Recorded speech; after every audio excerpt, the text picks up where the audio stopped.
కూకట్పల్లిలో జరిగినటువంటి ఒక క్రైమ్ న్యూస్ గురించి ఈరోజు హైదరాబాద్ అంతా మాట్లాడుకుంటుంది. దీంట్లో ఎవరిది తప్పు, ఎవరు నేరం చేశారు, ఏంటి అనేది మాట్లాడుకునే ముందు అసలు ఏం జరిగిందో తెలుసుకుందాం. ఏపీలోని కృష్ణా జిల్లాకు చెందినటువంటి జగవరపు సుధీర్ రెడ్డి, జగవరపు బ్రహ్మ జ్ఞాన ప్రసన్న, వీళ్ళిద్దరు దంపతులు. 46, 43 ఏళ్ళు వయసు అంతే.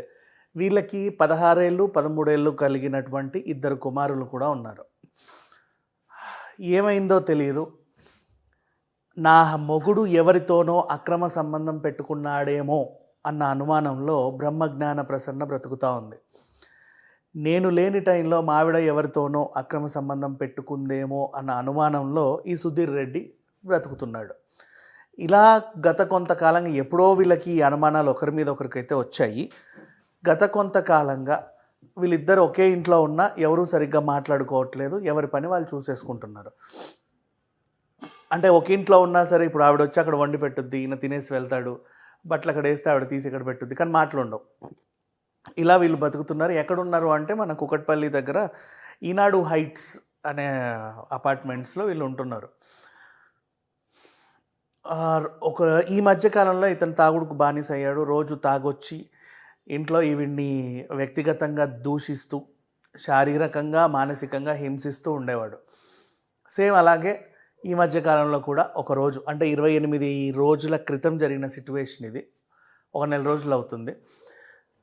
ఏం జరిగింది అంటే, తను తాగేసి వచ్చి ఈవిడ్ని అనరాని మాటలతో దూషిస్తా, మానసికంగా హింసిస్తూ ఉంటే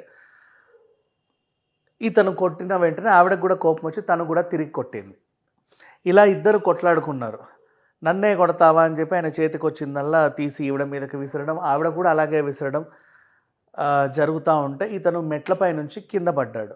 అయినా సరే తిరిగి లేచి ఈవిడిని కొట్టే ప్రయత్నం చేస్తే తను చున్నీతో తన మెడకి ఉరిలాగా బిగించి ఊపిరాడకుండా చేసి చంపేసింది. వెంటనే తనే 100కి డయల్ చేసి తాగేసి వచ్చి మెట్లపై నుంచి పడిపోయాడండి అని చెప్పేసి ఒక స్టోరీ చెప్పింది. కాకపోతే వీళ్ళకి మెడ మీద గాయం, అంటే ఎర్రగా కమిలిపోయినట్టుగా అది తెలిసింది, ఏదో గట్టిగా చేసి ఉండొచ్చు అని అనుమానం వచ్చి పోస్ట్ మార్టం రిపోర్టుకు పంపిస్తే 28 డేస్ తర్వాత ఆ రిపోర్ట్ అనేది వచ్చింది. ఆఫ్టర్ 28 డేస్ ఆ రిపోర్ట్లో ఏముందంటే, మెడకి బలంగా ఏదో తాడు లాంటి పదార్థంతో గట్టిగా బిగిస్తేనే ఇతడి ప్రాణం పోయింది అనేది అందులో వచ్చినటువంటి సారాంశం. తిరిగి మళ్ళీ పోలీసులు వచ్చేసి బ్రహ్మజ్ఞాన ప్రసన్నను ప్రశ్నిస్తే, అవునండి నేనే చంపాను అని నిజాన్ని అంగీకరించింది.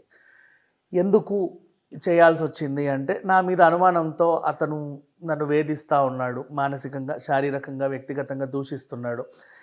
ఇంట్లో ఎదిగిన పిల్లలు ఉన్నారు, కానీ నా మీద ఇలాంటి అబండాలు వేస్తే నేను తట్టుకోలేకపోతున్నాను అని చెప్పి. అంటే రేపటి రోజు ఇప్పుడు 16 ఏళ్ళ పిల్లోడు తనకుంటే, ఆ 16 ఏళ్ళ పిల్లోడికి ఫ్రెండ్స్ కూడా వీళ్ళ ఇంటికి వస్తూ ఉంటే వీళ్ళ మమ్మీ అలాంటిదట, ఇలాంటిదట, వాళ్ళ నాన్నే చెప్పాడు అంటే వాళ్ళ చూపులు వక్రంగా ఉంటాయి. అది తట్టుకోలేక ఈవిడ అతనితో తిరగబడింది.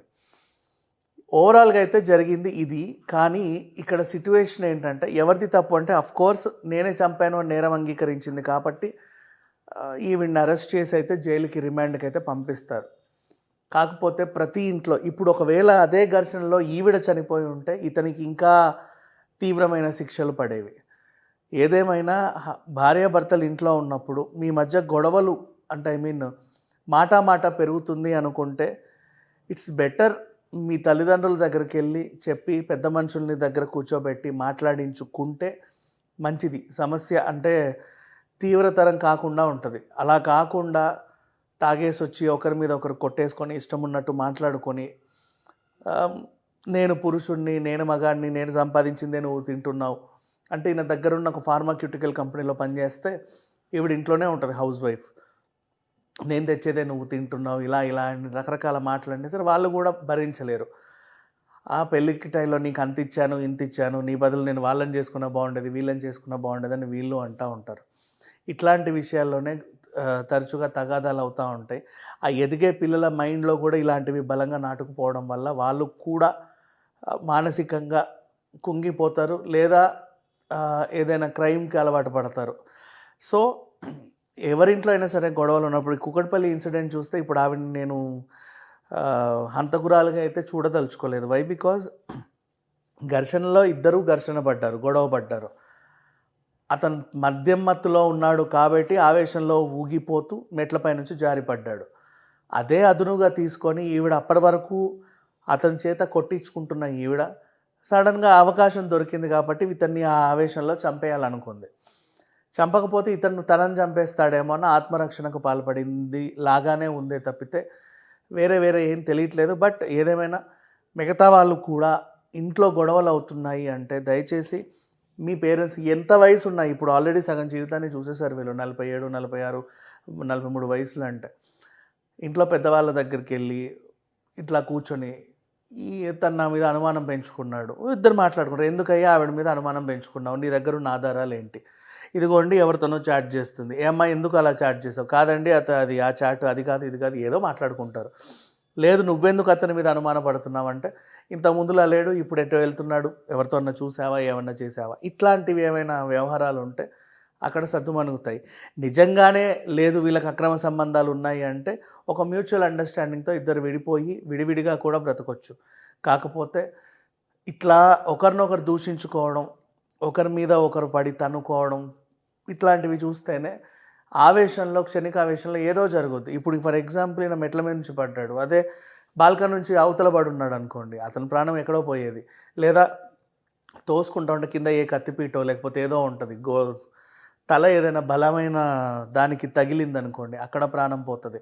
సో ఎప్పుడైనా సరే గొడవలు పడ్డప్పుడు, అండ్ పిల్లలు కూడా ఎవరైనా సరే కొంచెం ఏజ్కి వచ్చిన వాళ్ళు ఇంట్లో మీ మమ్మీ డాడీలు తరచూ గొడవ పడుతున్నారు అంటే మీరైనా సరే మీ అమ్మమ్మలకి, నానమ్మలకి, పెద్దమ్మ వాళ్ళకి ఒక చెప్పే ప్రయత్నం చేస్తే మేబీ అట్లీస్ట్ ఇరుగు పొరుగు వాళ్ళకి, స్థానికంగా ఉండే కొంచెం పెద్ద మనుషులకి చెబితే వాళ్ళు ఏమైనా ఆ సమస్యని అక్కడ పరిష్కరించే అవకాశాలు అయితే ఉంటాయి. Thank you so much.